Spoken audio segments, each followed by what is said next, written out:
नमस्कार आप सभी को। आज की इस वीडियो में मैं छेंक माता की कहानी लेकर आई हूँ।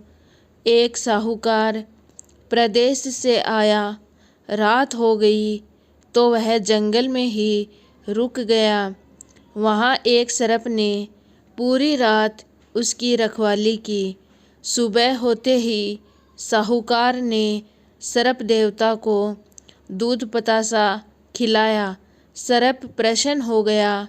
सर्प देवता को हुक्म हुआ कि वह किसी को डसकर आए। सर्पणी कहने लगी, मैं भी आपके साथ चलूँगी।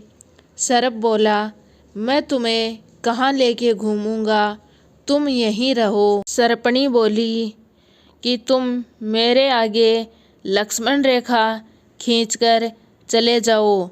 दूसरे सर्प का आना मुझे पसंद नहीं है। सर्प देवता लक्ष्मण रेखा खींचकर गए और थोड़ी देर में दूसरा सर्प आया। सर्पणी उससे हंसी मजाक करने लगी।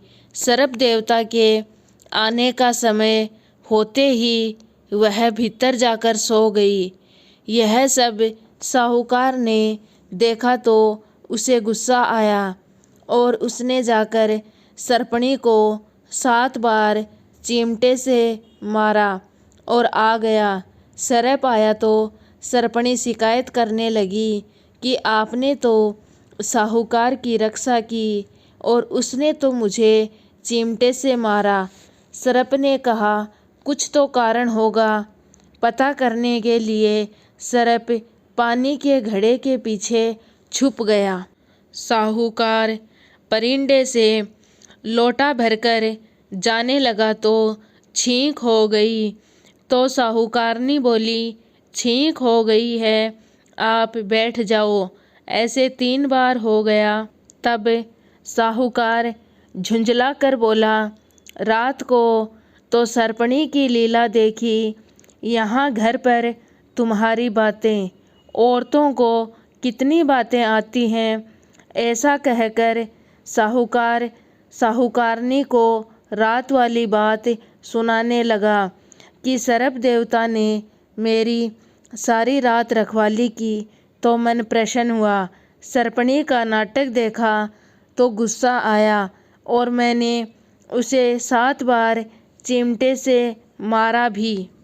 इतनी बात सुनते ही सर्प बाहर आया और प्रसन्न होकर बोला, साहूकार कुछ मांग, तुम क्या चाहते हो।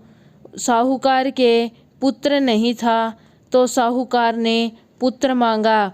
सर्प ने उसे आशीर्वाद दिया और घर जाकर क्रोध में सर्पणी की नाक काट दी। इस प्रकार छींक का नियम रखा तो साहूकार को पुत्र प्राप्त हुआ। छींक आ जाए तो छींक का नियम रखना और तुरंत शुभ कार्य के लिए नहीं जाना।